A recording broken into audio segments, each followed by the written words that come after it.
आस्तिक होना कोई बुरा नहीं होता, लेकिन अनास्तिक होना बहुत बुरा होता है। अक्सर पढ़े लिखे लोग भी मुझसे पूछते हैं कि इस ब्रह्मांड को किसने बनाया, धरती पे जीवन कहां से आया। असल में तो वे अपनी अनपढ़ता का सबूत देते हैं, क्योंकि इन सवालों के जवाब स्कूल की किताबों में दे दिए जाते हैं।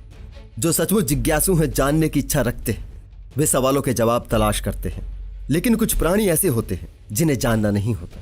उन्हें किसी न किसी बहाने सिर्फ अपनी धार्मिक कहानियों को ही सही साबित करना होता है। ऐसे प्राणी विज्ञान की बनाई हर वस्तु का इस्तेमाल करते हैं। वे विज्ञान के बिना जी नहीं सकते, लेकिन हमेशा विज्ञान के विरोधी बने रहते हैं, क्योंकि विज्ञान इनकी धार्मिक कहानियों को गलत साबित करता है। इन्हें कितने भी लॉजिक फैक्ट प्रमाण देते रहो, ये सब नकारते रहेंगे। इनके लिए इनकी धार्मिक किताबें ही अंतिम सच होती हैं, बाकी सब झूठ होता है।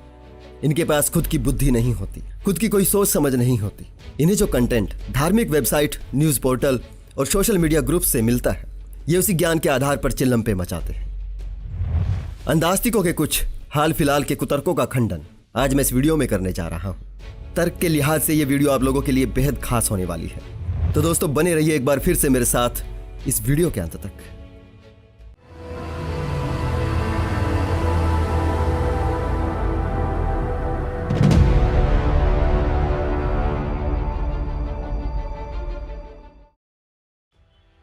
अंधास्तिक प्राणियों की ओर से अक्सर सुनने को मिलता है कि विज्ञान अभी कुछ नहीं जानता, उसे ब्रह्मांड का 1% भी नहीं मालूम, उसे नहीं पता ब्रह्मांड के बाहर क्या है, उसे नहीं पता किसी और ग्रह पर जीवन है या नहीं। वह आज तक पृथ्वी के जैसा कोई ग्रह नहीं खोज पाया।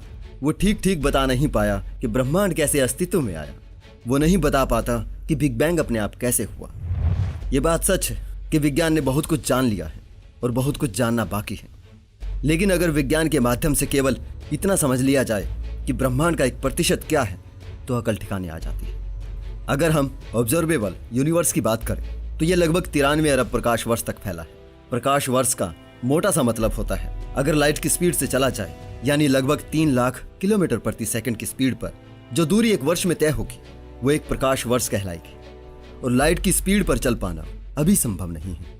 वैसे आज के वीडियो में फैक्ट पर बात करने की जरूरत है भी नहीं, बल्कि इनसे पलट कर पूछने की जरूरत है कि भाई चलिए, विज्ञान तो अभी कुछ सवालों के जवाब नहीं जानता, तो क्या आप जानते हैं कि ब्रह्मांड के उस पार क्या है? कोई पृथ्वी के जैसा ग्रह है या नहीं? किसी और ग्रह पर जीवन है या नहीं? आप ही बताएं, बिग बैंग किसने किया? तो इनका घुमा फिराकर एक ही जवाब होगा, सब भगवान का किया धरा है, सब उसी ने किया है। वो सर्वज्ञ है, सर्वज्ञानी है, वही सब जानता है। फिर अगर हम पूछें कि ऐसा किसने कहा, तो कहेंगे शास्त्रों में लिखा है। और जब पूछा जाए कि शास्त्रों पर यकीन कैसे करें, तो बिना किसी तथ्य के कहेंगे ये तो स्वयं भगवान ने लिखे, कुछ भगवान की प्रेरणा से ऋषि मुनियों ने लिखे। कुल मिलाकर घुमा फिराकर इनकी हर बात भगवान पर आकर ठहर जाती है। भगवान ही सब जानता है। अब भगवान कितना जानता है, उसकी धरती पर भेजी कथित पहली किताब जिसे ऋग्वेद कहते हैं, उसमें तो वो सर्वज्ञ ईश्वर स्वयं पूछ रहा है, पहले उत्पन्न हुए ईश्वर को किसने देखा, जिसे निस्सार को सार प्रदान करने वाला बताया जाता है। आत्मा कहां से आ गई? विद्वान के पास कौन इस विषय की जिज्ञासा लेकर जाएगा? सचमुच क्या था, कौन जानता है? कौन बता सकता है? वह स्वयं कहां से उत्पन्न हुआ और कहां से सृष्टि पैदा हुई? क्या देवताओं का जन्म सृष्टि के साथ हुआ या सृष्टि के बाद हुआ? कौन जानता है कब, क्या, कहां से हुआ? देखिए तो जरा, वो कितना मासूम है। क्या ऐसा ईश्वर कुछ जानता होगा? जब हमें किसी बात के कारण का नहीं पता होता, हम स्वाभाविक ही कह देते हैं गॉड नोज, भगवान जाने। इसका अर्थ यह नहीं होता कि वो सब भगवान जानता है, बल्कि यह होता है कि किसी को अभी कुछ पता नहीं। भगवान जाने अज्ञानता की अभिव्यक्ति है, ना कि किसी श्रेष्ठ ज्ञान की। ये सभी किताबें उसी अज्ञानता और मौजूदा सीमित ज्ञान की अभिव्यक्ति है। इनका विज्ञान से कंपैरिजन करना, इनकी तौहीन करना है, जिसमें कि आप दिन रात लगे हुए हैं। बहुत पहले लोगों को नहीं पता था बारिश कैसे होती है, बिजली क्यों कड़कती है, तूफान क्यों आता है। वो डर के मारे स्तुतियां करने लग जाते थे, और जब तूफान थम जाता था तो देवता को शांत हुआ मान लेते थे। लेकिन आज हम जानते हैं बारिश का कोई देवता नहीं होता। बारिश क्यों होती है, कैसे होती है, बादल कैसे बरसते हैं, आज प्राइमरी स्कूल का बच्चा भी अपनी साइंस की किताब पढ़कर बता सकता है। ऐसी बहुत सी घटनाएं थी जिनके बारे में कल तक कहा जाता था कि भगवान ही जानता है, वही सब करता है। आज उन घटनाओं के पीछे के कारण जान लिए गए हैं। आज हम सब कह सकते हैं कि हम जानते हैं, और जिन घटनाओं के पीछे के कारण अभी तक नहीं जाने गए, उनके पीछे के कारण विज्ञान से जाने जा सकते हैं। जिन घटनाओं के पीछे के कारण आज विज्ञान नहीं जानता, इसका मतलब ये नहीं कि बारिश को किसी देवता की करतूत समझने वाले और उसे हवन में आहुति और बलि चढ़ाने वाले लोग विज्ञान से ज्यादा जानकार हो जाएंगे। महामारियों और बीमारियों को ईश्वर का प्रकोप और उन्हें पूजने और झाड़ फूंक करने वाले लोग मेडिकल साइंस से ज्यादा जानकार नहीं हो जाएंगे। धरती को चपटी और सूर्य को घोड़ों पर सवार होकर घूमने वाला देवता समझने वाले लोग आज के अंतरिक्ष विज्ञान से ज्यादा जानकार नहीं हो जाएंगे। इनका अगला तर्क आस्था को श्रेष्ठ और नास्तिकता को पशुता तुल्य सिद्ध करने के लिए दिया जाता है कि विज्ञान की दृष्टि में नर और मादा का यौन संबंध स्वाभाविक है। पशु पक्षी जानवर सभी ऐसा करते हैं। उनमें माता पिता भाई बहन पिता पुत्री जैसा कुछ नहीं होता। उनमें माता पिता बहन पुत्री से संबंध बनाने में कोई प्रतिबंध नहीं होता। लेकिन मानव समाज में इन संबंधों में यौनाचार पाप समझा जाता है। अगर विज्ञान की दृष्टि में रिश्ते नाते सब व्यर्थ हैं, तो भाई बहन की मर्यादा कैसे बचेगी? यानी सभी लोग अगर नास्तिक हो गए तो जानवरों की तरह आपस में ही संबंध बनाने शुरू कर देंगे। धर्म के धंधे ऐसे ही नहीं चलते हैं दोस्तों। अंधास्तिकों को अंधे बनाए रखने के लिए बहुत मेहनत करते हैं ये लोग। अब देखिए कितनी चतुराई से विज्ञान और विज्ञानवादियों के खिलाफ लोगों के मन में एक मनोवैज्ञानिक डर बैठा दिया और विज्ञान और नास्तिकता को नीचा भी दिखा दिया। ये कहना चाहते हैं अगर सभी धर्म को त्याग दे तो मानव सभ्यता रिवाइंड होकर होमोसेपियंस वाले काल से और पीछे जाते हुए फिर से एक जानवर बन जाएगी। अगर ये विज्ञान में नहीं मानते तो कोई बात नहीं, इनकी मान्यताओं पर ही बात कर लेते हैं। सभी धर्मों में ईश्वर को लेकर मान्यताएं अलग अलग हैं, लेकिन मानव उत्पत्ति को लेकर लगभग सभी में कॉन्सेप्ट सेम ही है। जैसे कि ईश्वर ने पहला पुरुष मनु और पहली स्त्री शत्रुपा को बनाया। बाइबल में ये एडम ईव है और कुरान में आदम और हव्वा है। इन्हीं की संतति से मनुष्य जाति आगे बढ़ी। तो फिर सोचने वाली बात है उनसे जन्मे बच्चे आपस में क्या रिश्ता रखते होंगे। यहां सर्वज्ञानी ईश्वर को मर्यादा का ख्याल क्यों नहीं आया? हिंदू मान्यताओं की माने कि ब्रह्मा के मुख से ब्राह्मण का जन्म हुआ, भुजा से क्षत्रिय का जन्म हुआ, जंघाव से वैश्य का और पांव से शूद्र का जन्म हुआ, तो उनसे आगे बढ़ने वाली संतति तो एक ही पिता की संतानें हुई। तो सभी आपस में भाई बहनों ने आपस में संबंध क्यों बनाए? जो लोग मर्यादा की बात करते हैं उन्हीं के पुराणों में सृष्टिकर्ता ब्रह्मा ने अपनी ही बेटी सरस्वती से व्यभिचार किया है। शायद इसलिए ही आधुनिक युग की शुरुआत में जन्मे आर्य समाजी विद्वान स्वामी दयानंद सरस्वती ने इसी बात से दुखी होकर मर्यादा को बचाने की कोशिश करते हुए सभी मर्द और औरतों को युवावस्था में ही धरती से पेड़ पौधों की तरह उगाने की कोशिश की थी। लेकिन वो भी बस ख्याल था जो मन बहलाने के लिए भी काफी नहीं था। घूम फिरकर संभावनाओं के साथ जब मर्यादा बचाने पर आओगे तो आखिर में डार्विन दादा के जीव विकास के सिद्धांत को ही तर्कसंगत पाओगे। क्योंकि शुरुआत में परिवार नहीं समूह हुआ करते थे। न जातियां थी न रिश्ते नाते, दो ही जातियां थी, नर और मादा। मर्यादा इज्जत आबरू जैसा कुछ नहीं था। यानी हम जानवर से बस थोड़ी ही ज्यादा अकल रखते थे। जैसे जैसे मनुष्य सभ्य होता गया शादियां होने लगी, धर्मों को कॉन्सेप्ट आया, जातियां बनाई गई। आज जातियों में बटे होने के बाद भी मर्यादा नहीं बचती। क्योंकि आज हिंदू समाज में लोग एक ही गोत्र में विवाह भले ही न करते हो, लेकिन अधिकतर कास्ट एक ही चुनते हैं। अगर कोई एक कास्ट किसी एक पुरुष से आगे बढ़ी है तो उस कास्ट के लोग भी आपस में भाई बहन ही हुए। तो आज एक ही कास्ट में संबंध क्यों बनाए जा रहे हैं? अब विज्ञान की बात करें तो विज्ञान ब्लड रिलेशन में शादी करने संतति आगे बढ़ाने के खिलाफ है।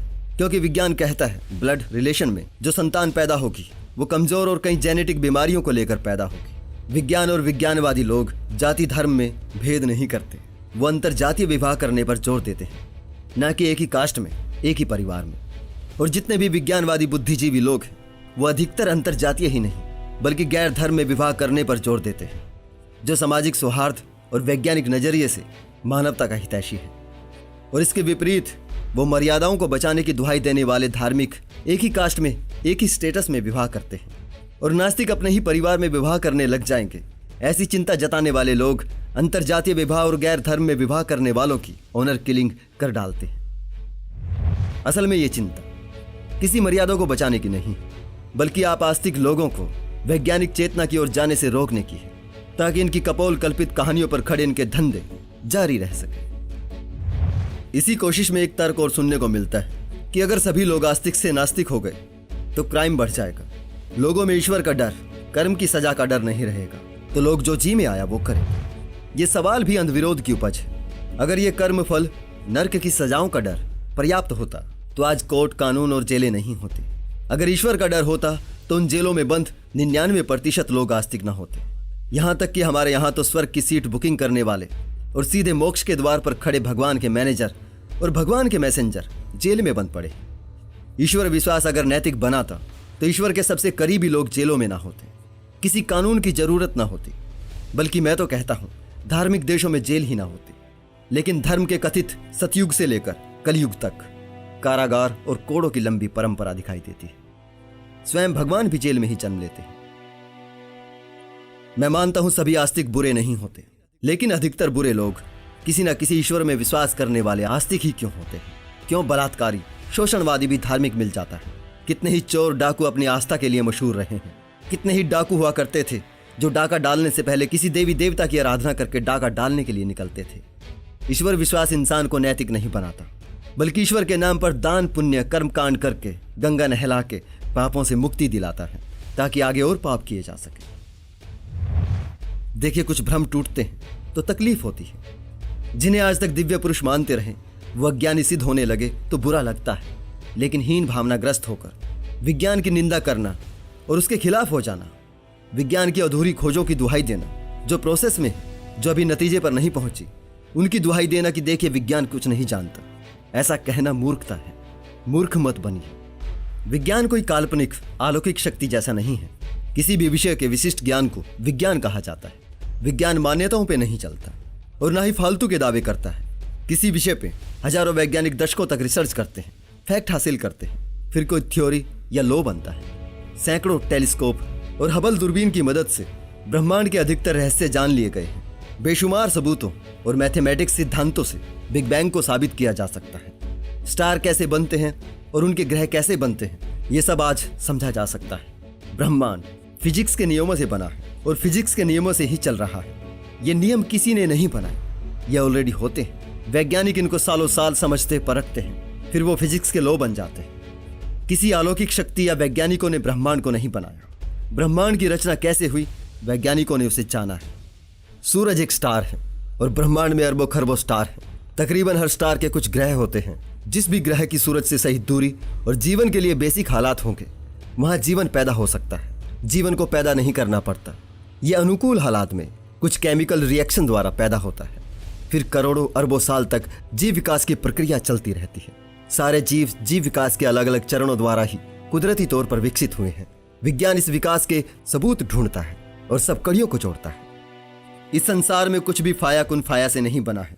किसी ने कहा हो जा और हो गया, ऐसा नहीं होता है। एक एक एटम्स को बनने में बहुत समय लगा है और उन एटम्स से सब कुछ बनने में अरबों वर्षों का समय लगा है, जो आपकी हमारी सभ्यता की उम्र से कहीं ज्यादा है।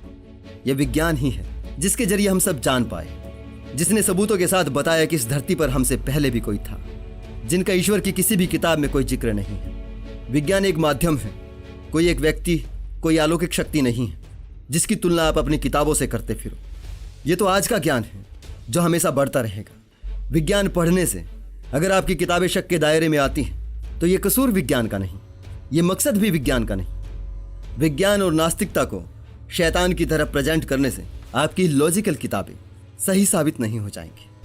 किसी वक्त ज्ञान के अभाव में उपजी मान्यताओं को आज के समय में हवा देना, उसे अंतिम ज्ञान मानकर बैठ जाना केवल और केवल अंधविश्वास है। अंधविश्वासी मत बनिए। आज के लिए इतना ही दोस्तों, फिर मिलते हैं किसी और वीडियो के साथ। मेरा साथ देने के लिए एक बार फिर से बहुत बहुत धन्यवाद।